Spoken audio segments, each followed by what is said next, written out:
Hello everyone, আজকে তোমাদের সামনে আবার একটা নতুন রান্নার ভিডিও নিয়ে চলে এসেছি। তো দেখো, আমি অনেকটা চিকেন নিয়ে নিয়েছি, তার মধ্যে সব কিছু দিয়ে আমি ম্যারিনেট করব। তো তোমরা দেখতে থাকো। একটু নুন, হলুদ, মির্চি পাউডার, একটুখানি ব্ল্যাক পেপার পাউডার, একটু আদা রসুনের পেস্ট, যা যা দেয় তোমরা তো জানোই ম্যারিনেট করতে কী কী লাগে। সঙ্গে অনেকটা পরিমাণে দই। এই দইটা যতটা বেশি ইউজ করবে তত কিন্তু তেল কম দিলেও হবে। তো দেখো, এটা আমি ভালো করে সব রকম জিনিস দিয়ে, ইনগ্রিডিয়েন্টস দিয়ে আমি ভালো করে মিক্স করে মোটামুটি 1 থেকে 2 ঘন্টা মতন আমি ম্যারিনেট করে রেখে দেবো। যতক্ষণ সময় তোমরা এটা ম্যারিনেট করে রেখে দেবে, টেস্টটা কিন্তু ততটা বেশি হবে। এর মধ্যে একটুখানি লেবুর রসও দিতে পারো। আমি একটুখানি লেবুর রসও ইউজ করেছিলাম, সেটা দেখালাম না। যাই হোক, এটা ভালো করে মিক্স করে আমি কিছুক্ষণের জন্য এটাকে রেস্টে রেখে দেবো।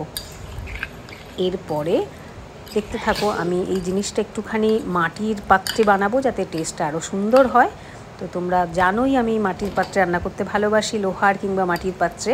তো আজকেও সেরকমই একটা মাটির পাত্রে আমি রান্নাও করব, এবং বিরিয়ানি যখন বানাবো সেই দমটাও কিন্তু আমি মাটির হাঁড়িতেই দেবো। সেটা হান্ডি চিকেনও বলতে পারো বা দম বিরিয়ানিও বলতে পারো। তখন মাটির কড়াই নিয়ে নিয়েছি।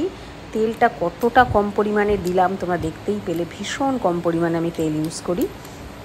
তো দেখো, ওর মধ্যে একটু জিরে, তেজপাতা, শুকনো লঙ্কা, একটু গরম মশলা, যেগুলো গোটা গরম মশলা বলে, সেইগুলো দিয়ে একটু ফোড়ন দিলাম। জাস্ট একটুখানি নেড়ে চেড়ে এরপরে আমি এটাকে আবার একটু আদা রসুনের পেস্ট অল্প একটু দেবো। অনেকটা তো আমি ম্যারিনেটের সময় ইউজ করেছি, এটাতে খুব অল্প পরিমাণেই একটু দেবো। তো আদা রসুন আর ওর সঙ্গে একটুখানি লঙ্কা আছে, শুকনো লঙ্কার একটুখানি পেস্ট করে নিয়েছিলাম। তারপরে আমি একটুখানি ছোটো ছোটো করে কাটা পেঁয়াজ ইউজ করব। এবার এই মশলাটাকে ভালো করে কষিয়ে নেব। যেহেতু অল্প তেল, তাই একটুখানি ভালো করে দেখে কষাতে হবে যাতে নিচে লেগে না যায়। তো আমি ভালো করে হালকা করে একটু ব্রাউন করে নিলাম পেঁয়াজটাকে। খুব বেশি ভাজার দরকার নেই, একটু ব্রাউন ব্রাউন যখন হবে তখন ধীরে ধীরে আমি সেই ম্যারিনেট করা চিকেনটা, যেটা আমি 2 ঘন্টা আগে ম্যারিনেট করে রেখেছিলাম, সেই চিকেনটা দিয়ে দেবো। তো দেখতেই পেলে আমি চিকেনটা ঢেলে দিলাম। এবার চিকেনটা দেওয়ার পরে আমি একদম মিডিয়াম আঁচ, একটু কমের দিকেই বলতে পারো, মিডিয়াম আঁচে আমি ভালো করে নেড়ে চেড়ে ঢেকে ঢেকে এটাকে ভালো করে রান্না করে নেব। এখানে কিন্তু একটুও জল ইউজ করব না, এই অল্প তেল এবং দইয়ের মধ্যেই কিন্তু রান্নাটা হবে। তো যারা অল্প তেলে রান্না খেতে অভ্যস্ত বা যাদের হেলথের কোনো প্রবলেম আছে, তারা কিন্তু এইভাবে রান্না করে খেতে পারো। দেখো, অনেকটা জল কিন্তু চিকেন থেকে ছেড়ে দিয়েছে। আমি কোনো রকম জল ইউজ করিনি, অটোমেটিক্যালি চিকেনের ভেতর থেকেই যেটুকু জল ছিল সেটুকু জল বাইরে চলে এসেছে। তো এতেই হালকা হালকা করে সেদ্ধ হচ্ছে, সঙ্গে কষানোও হচ্ছে। এবার আমি একটুখানি টমেটো দিয়ে দেবো। একটু টমেটো পিউরি করে রেখেছিলাম, সেই টমেটো পিউরিটাও যখন জলটা ছেড়ে দেবে সেই সময় আমি টমেটো পিউরিটা ইউজ করব। তো টমেটোটা পিউরিটা ইউজ করার পরে আরেকটুখানি কষিয়ে নিলাম। এবার আমি ঢেকে দেবো। সবটাই পুরোটাই আমি কিন্তু ঢেকে ঢেকে বারবার করে করছিলাম।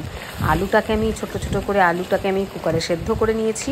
এটাও কিন্তু কোনো রকম ফ্রাই করব না, কারণ ফ্রাই করলেই আবার এক্সট্রা তেল লাগবে।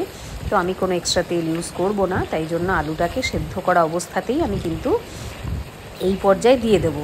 সঙ্গে যেহেতু বিরিয়ানি বানাবো, তাই আমি 2টো ডিমও ইউজ করব। এবার সেদ্ধ করা ডিম 2টো এরপর আমি দিয়ে দিলাম, যাতে এর কালারটা একটু এসে যায় আর সঙ্গে মশলাটাও কিছুটা অন্তত এর ভেতরে ঢুকে যায়। সেই জন্য আমি না ভেজেই কিন্তু সেদ্ধ অবস্থাতেই ডাইরেক্ট দিয়ে দিলাম। তোমরা যদি ইচ্ছে করো তাহলে ভেজে নিতে পারো, ভেজে নিলে অবশ্যই টেস্টটা একটু এনহান্স হয়, কিন্তু তেলের পরিমাণটা অনেক বেশি দিতে হয়। এবার আমি ঘরে বানানো দেখো ঘি নিলাম একটা হাঁড়ির মধ্যে, এটা কিন্তু একটা মাটির হাঁড়ি। সেই মাটির হাঁড়ির মধ্যে একটুখানি 1 চামচ মতন ঘি আমি পুরো হাঁড়িটাকে খুব ভালো করে মাখিয়ে নিয়েছি। এবার নিচে আমি দেখো, দেখতেই পাচ্ছ, নিচে আমি ডিম, আলু এইগুলো যেগুলো আছে সেগুলো প্রথমে দিয়ে দেবো। প্রথমে ডিম, আলু এগুলো সব কটা পরপর পরপর বসিয়ে দেবো। তারপরে তার উপর দিয়ে আমি চিকেনটাকে দিয়ে দেবো। এখানে কিন্তু আমি 1 ফোঁটাও জল ইউজ করিনি, চিকেন থেকে যেটুকু জল বেরিয়েছিল সেটুকুই।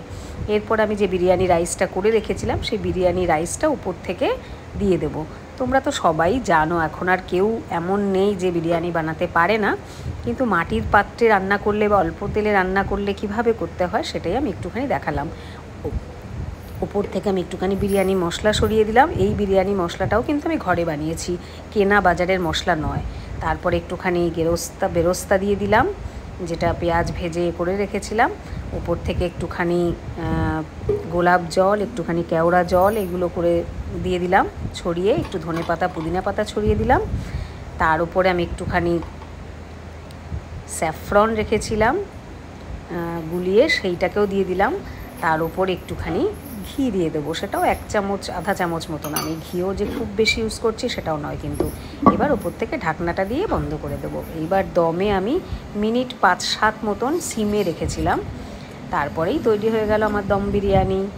দেখো কি সুন্দর ঝরঝরে হয়েছে একদম বিরিয়ানিটা। তো এমনি করে তোমরা মাটির পাত্রে করতে পারো, তাতে লেগে যাওয়ার সম্ভাবনাটাও অনেক কম থাকে এবং হেলদি, ভীষণ হেলদি, কোনো রকম রিয়াকশান হয় না। দেখো তৈরি হয়ে গেছে বিরিয়ানিটা। এবার আমি সুন্দর করে পাত্রে বেড়ে দিলাম। তোমরা দেখতেই পাচ্ছ কতটা ঝরঝরে হয়েছে। তো যারা কম তোলে খেতে চাও তারা কিন্তু এইভাবে বানিয়ে মাটির পাত্রে বানিয়ে খেতে পারো। আজকের মতন টাটা।